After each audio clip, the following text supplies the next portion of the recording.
Welcome to Straight Up, brought to you by Peak Prosperity, which values context, curiosity, and learning that leads to action. Reading from his latest works and expanding on current events in the economy, energy, and environment, it is my pleasure to introduce your host, Dr. Chris Martinson. Welcome, everybody, to this edition of Straight Up. Today I'm going to be going over a report that I put out on Friday, July 12th, 2019. The title is, Do You Truly Have Free Will? The subtitle is How We're Constantly at War with Our Biological Programming, and of course our cultural programming and maybe our family system programming. I begin this piece with a quote, one of my favorite quotes by Carl Jung. Until you make the unconscious conscious, it will direct your life, and you will call it fate. I love that Jung quote. I've used it generously in conversation, in seminars, writings, throughout the years. I use it all the time. And initially, when I first came across that quote, I assumed that the unconscious Jung was referring to was the place in our brains where our experiences, our beliefs, and memories are undetectably stored. You know, psychology stuff. Ego, subconscious, id, old memories from childhood lurking beneath the conscious frame of reference, directing thoughts and coloring our current experiences. In other words, post-birth experiences that came from nurture, the environment in which we were raised. That's our parents, that's our households, it's our friends, all of that stuff, right? As if we were born as blank slates, written upon by our parents and friends and the culture that we grew up in. Now, perhaps given the state of the science at the time, that's all Jung did mean. But now we have a lot more science to expand that quote out into some truly mind-boggling territory. In my mind, it's now a case of including both nature and nurture into the equation. More and more scientific research is revealing that our slates are only partially blank at birth, ready to accept whatever chalk lines might get drawn by life, but the majority of the remaining territory is already etched at conception with engraved instructions. So it raises the question, what makes you, you? For me personally, it's been incredibly liberating to discover that only some of my unconscious scripts were installed after birth. The person that I call I, or me, is a bundle of reactions, some of which were pre-programmed, and some of which have been learned, and most of which are a combination of both. The same is true for you. Our lives are a complex combination of both nature and nurture, mixing like fluids to influence our experience of life. This knowledge offers extraordinary power to those who can master their wiring, understanding which cerebral hacks and hijacks exist to create a richer and more engaged experience of life. When applied at the collective level, these insights offer a helpfully predictive, most likely view of the future. Bluntly, the odds of a group of humans rising above their core programming is pretty low, especially when various self-interested entities have learned how to hijack the programming for fun and profit, and often other nefarious motivations. This encompasses the media, both mainstream and social, politics, and advertising. Right? All three of those parties, or four, depending on how you're counting, are really hijacking our core programming. So let's get back to that Jung quote. I now more broadly interpret unconscious to mean simply this: anything that you weren't or aren't aware of that's causing you to respond in certain ways, right? With certain actions or to experience things in a certain way. So it's just anything out of your conscious frame, right? It could be something from your past, long buried, the nurture part, or it could be hardwired into your neurochemical response set. And that means it's nature. You were born with it. Similarly, as long as it's operating undetected by your conscious mind, yet resulting in certain responses, right? I'm calling that the unconscious too. That's just anything undetected. Now, here's the magic. Simply knowing that such scripts are running in your brain and in your body is truly life-changing once you become aware of them. As a topical reference, the current Epstein sexual predator case just reminds us that many men often live out their lives thoroughly subject to the biology of sexual hormones and the drive to reproduce, with about as much free will as a rutting elk during mating season. Now, the book Sex at Dawn, which I read, I think, in 2015, and it still resonates with me today. That was the book that influenced me most in 2015.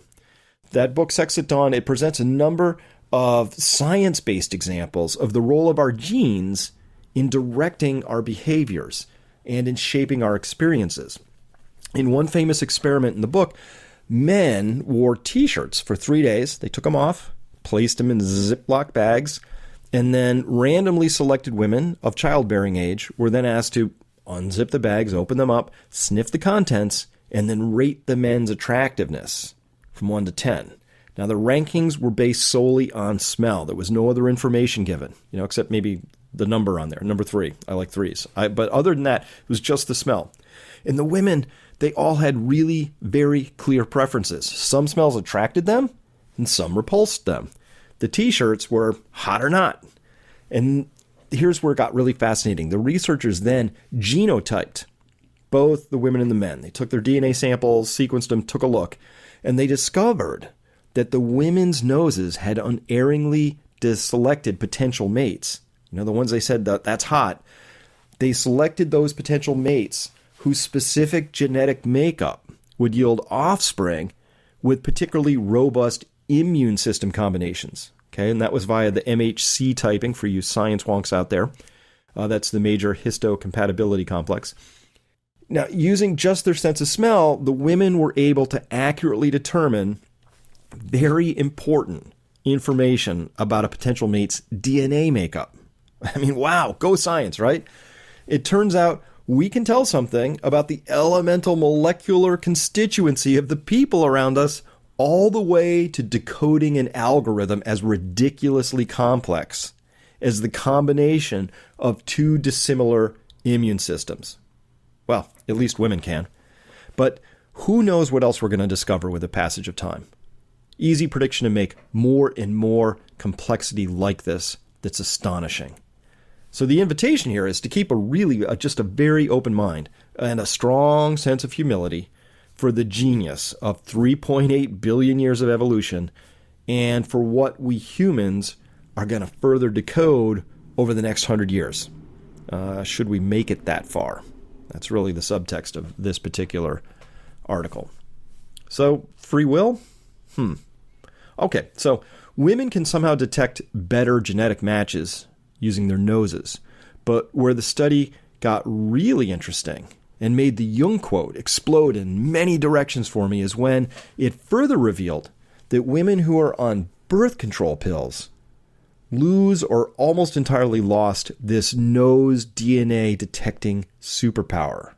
The pharmaceuticals in the birth control pill act as a disrupting agent to this process. So let's imagine a poor woman who gets married, decides it's time to have children, goes off her birth control pill, and then once her hormones have shifted back to their natural baseline, she wakes up one day thinking, crikey, who's this loser I'm married to? Somewhere deep and ancient inside her, the former man of her dreams maybe now smells entirely wrong. Just a bad match. So maybe they break up, right? They get divorced. Great emotional, logistical, financial disturbance. And so she moves on. Goes back on the pill. Maybe marries another great guy.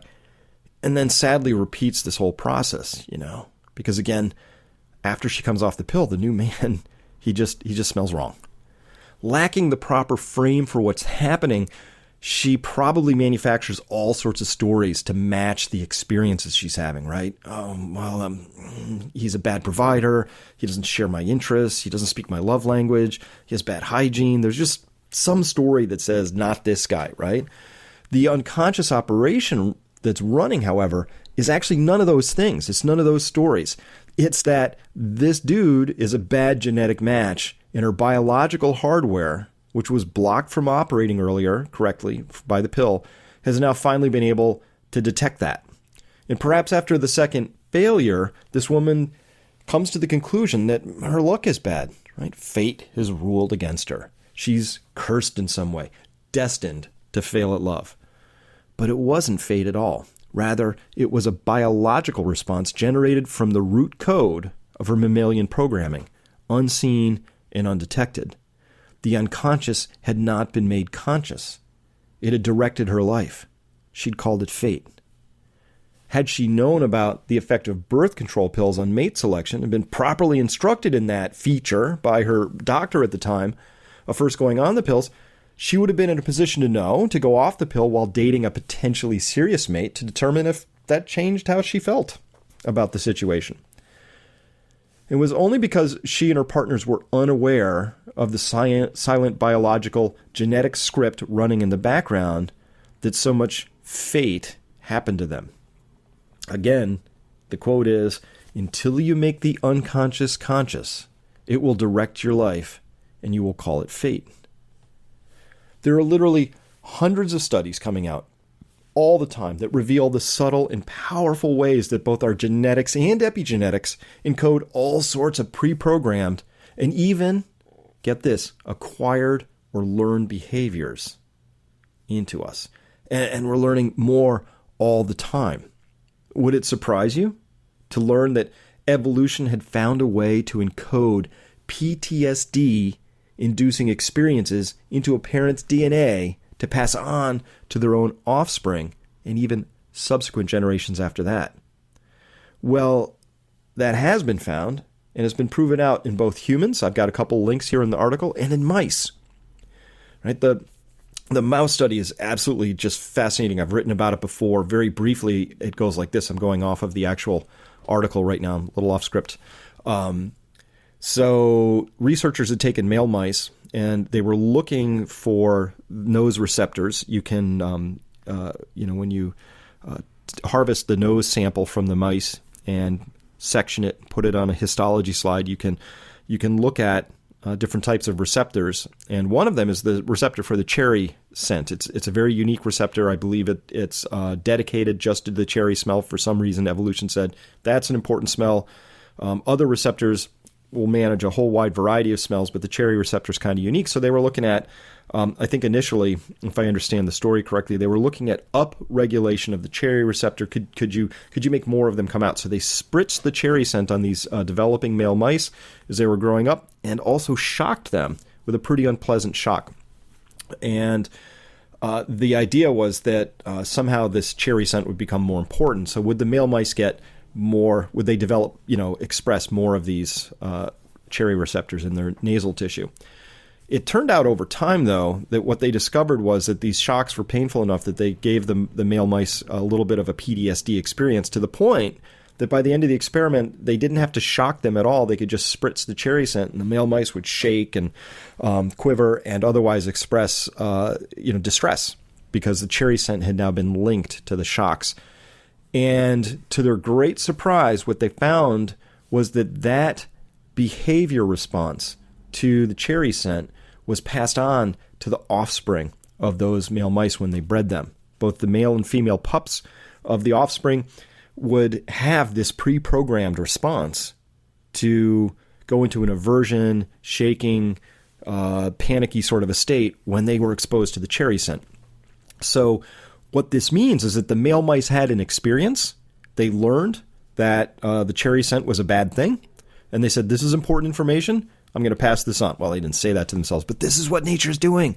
The DNA said, I'm going to harvest that experience, and I'm going to encode it, package it up, pass it on, because it seems important, right? That's astonishing. That's really astonishing. So this, quite to the surprise of scientists and students everywhere, including myself, who thought that the Darwin versus Lamarck, the nature versus nurture debate, that was I was taught it was a decisive first-round knockout for Darwin long time ago. And it turns out that mice and humans, and presumably a lot of other creatures once we study them, they can encode experiences into their DNA, and then they pass them along to their offspring. So rather than going through the Darwin path, which is waiting for a random mutation in the genome to confer a new behavior that improves survival, both mice and humans, and again, probably other things, can encode a traumatic experience at least and pass that right along to their children. We also know that babies born to war-starved women store fat with miserly fanaticism and experience far higher rates of chronic health issues throughout their lives. We know that children of Holocaust survivors are prone to anxiety and have elevated stress hormones throughout their own lives. We know that the sons of Union war prisoners were far more likely to die early than the sons of soldiers who had not been prisoners, which was a uniquely distressing and traumatic experience to be a Union war prisoner. So in other words, our DNA, it's busy talking with the world around us and storing what seems to be useful information to pass along and or use. The DNA then is the hardware. That's the part that Darwin got right. And now there's this other piece called epigenetics, which is the software, which is how the hardware gets read, right? So the DNA hardware says, I'm going to encode the gene for the protein hemoglobin. All right, that's what I've got. I've got hemoglobin. But how much of that hemoglobin gets expressed, that's part of where the epigenetics comes in. It determines, what gets done with that. And maybe, maybe Carl Jung understood more of this duality than appreciated, because he has another quote I like, which is that, here it is, quote, "The meeting of two personalities is like the contact of two chemical substances. If there is any reaction, both are transformed." I like that. Both are transformed. So he's talking about how when two people come together, there can be a great transformation. Maybe that's in pure psychological terms, but now we're learning through the studies like Sex at Dawn and through the epigenetic studies that I've just recounted here, that there's some other reactions happening as well. Now, imagine you didn't know any of this. So without knowing any of this, the children of women deprived of nutrition during gestation, those children grow up and they shame themselves as, I'm just fat and unhealthy, right? That's my fate. Fate has dictated they be this way. And I guess fate has also frowned on children born to Holocaust survivors and other similarly traumatized people. And imagine now the children of the tens of thousands of war-wounded U.S. soldiers who were born after their parents, both male and female, came back from traumatic experiences. We could easily predict they will be similarly afflicted. Now, wouldn't an intact culture be able to very quickly understand this information and bring it out into the fore, bring it into the light, make it conscious? But do you know we don't do that? And you know how many of these children born to traumatized parents are going to go through their own lives thinking there's something wrong with them, right? I'm just anxious. I'm fat. I'm chronically unhealthy. And these are all things that were passed on because of what had happened through that DNA epigenetic combination where these encoded experiences had been passed on to the children, right? Again, until we make the unconscious conscious, it will rule our lives, direct our lives, and we'll call it fate. But it's not fate. This is completely understandable material, which is why I said these insights, I found them incredibly liberating. So knowledge is truly power. And if one is interested in moving towards free will and away from conscious choice, that knowledge is essential. Look, I've given up the fantasy of making it all the way to pure free will, but I can certainly move myself closer to it along the spectrum, right? Away from unconscious choice towards conscious choice. That is well within my decision set. Making the unconscious conscious, honestly, it's been an area of huge interest to me for many years. I consider it to be incredibly liberating, as I've mentioned, each time a new awareness can be brought into the light of consciousness. Fate can be transformed into identifiable behavior patterns that, once recognized, can be embraced, because sometimes they work and they're awesome, or abandoned at will. There are ways to go about doing this. Now, if you share with me the life goal to operate with as much conscious intent as you can, well, then we're fellow travelers. After many years of inner exploration and outer scientific curiosity, I can report significant progress in my awareness of and command over my own inner programming.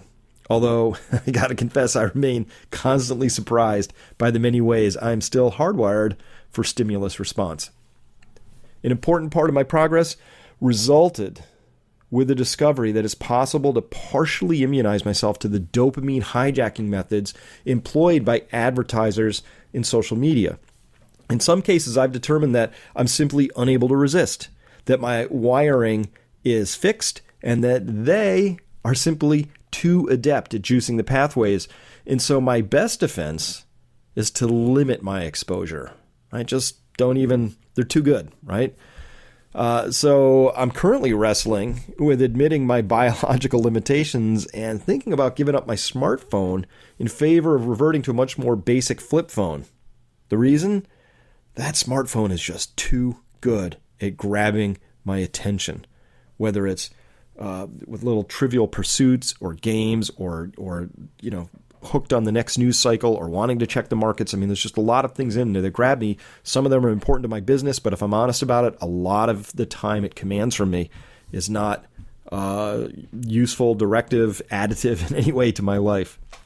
And huge benefits have also resulted from understanding the ways in which emotionally manipulative language, that is propaganda, or most of what passes for mainstream news these days, understanding how that operates. Once you're able to spot it, you'll see it everywhere, and it will lose its power to sway you. It might even elicit the opposite reaction from the intended reaction. I wrote a pretty long piece on this, which is well worth rereading. It's linked in the article here, and the title for that, if you wanted to just search for it, would be Martinson, We're Being Played. You'll find that at Peak Prosperity. It's about propaganda and the ways it's used in advertising, things like that. More broadly, I'm keenly interested in how our pre-programmed behaviors are nudging us as a society, a global society, closer towards certain futures. And these play out in economics, finance, energy, environmental issues. Evolution has saddled us with both a severe time bias, which means we favor the immediate over the distant, right? And a default setting for linear thinking versus complex or systems thinking, right? Given the chance, we'll just default into something really close to us that's simple, right? These preferences combine strongly to compromise our ability to respond intelligently to the really big predicaments the world faces today. Why? Because those tend to be highly complex, and they tend to require thinking out years, if not decades. For instance, right now, there are countries, Pakistan, 35 others, and massive cities, including Chennai, India, 19 others, that are close to or have already run out of water. That predicament was in plain view several decades ago. Yet the societal response in every single instance, in every single culture was, we'll just continue with the population and economic growth. We're going to hope for the best, right? Well, the best didn't happen in this case. Farming is becoming more uncertain as weather weirdness just piles up. Soils, they're degrading slowly and steadily, mined for macro and micronutrients that can only be replaced by geological processes over millennia or through the continued use of fossil fuel energy, which is depleting. At least affordable fossil fuel energy is depleting, and certainly, well, it's all depleting, but eventually it's going to be declining. We have no plan B for that.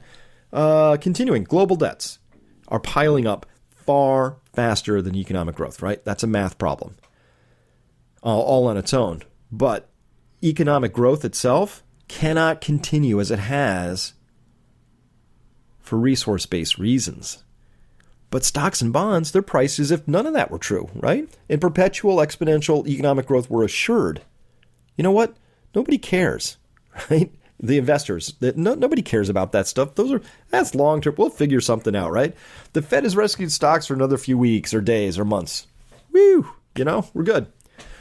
All in all, people, there are huge changes being thrust upon us, but our social skills, are optimized for collaborating on a hunt maybe, or remembering where the berries ripen next. The social cooperation skills necessary for elegantly navigating the massive, complex, and systemic issues facing us may not be coded in our default neural programming.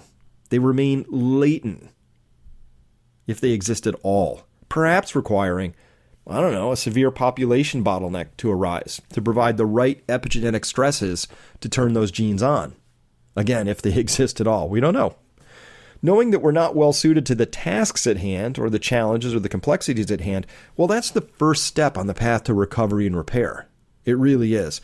Both psychological and biological scripts are operating at the unconscious level.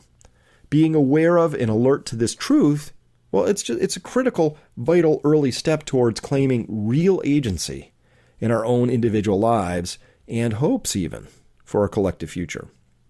Until and unless we do that, we diagnose correctly and admit to what the predicaments and problems are, understanding ourselves on a deeper level. The prediction is easy. It's going to be business as usual until a painful systemic crash of some sort. We don't know if that's going to be economic or ecological. Who knows? But we can see that coming. And man, what a doozy that next crash is going to be. You could easily make the case it'll be Dark Ages kind of stuff, 500 years before there's any meaningful recovery, right? As the data stands, as it stands today, you need to be ready for business as usual to be the most likely path society chooses to pursue right up until things fall apart. But that doesn't mean you have to be so blind. More and more people are waking up to reality, especially younger folks, who are increasingly losing any interest in following in their parents' footsteps. If we apply ourselves, a little luck, our biology doesn't have to be our destiny. And it all begins with each of us becoming conscious of the unconscious. Now that brings us to the end of part 1. Thank you for listening. In part 2, the choice facing us, and it is a choice, greatness or oblivion. Well, we delve into how to do just that, making the unconscious conscious, right? There are keys to hacking our biological programming and learning how to rewire ourselves to work better for our long-term self-interests and hopefully collective interests too. I think those are aligned if we do it right. The scientific learnings, they're just exploding right now. They provide just amazing keys to our salvation in this story as individuals and as species, because we get to learn and use the best tools for figuring out how to alter our perceptions, our experiences, our patterns, our ruts, our beliefs, all of that. So join us with part 2. Otherwise, thank you so much for listening to part 1, and we'll talk to you next time.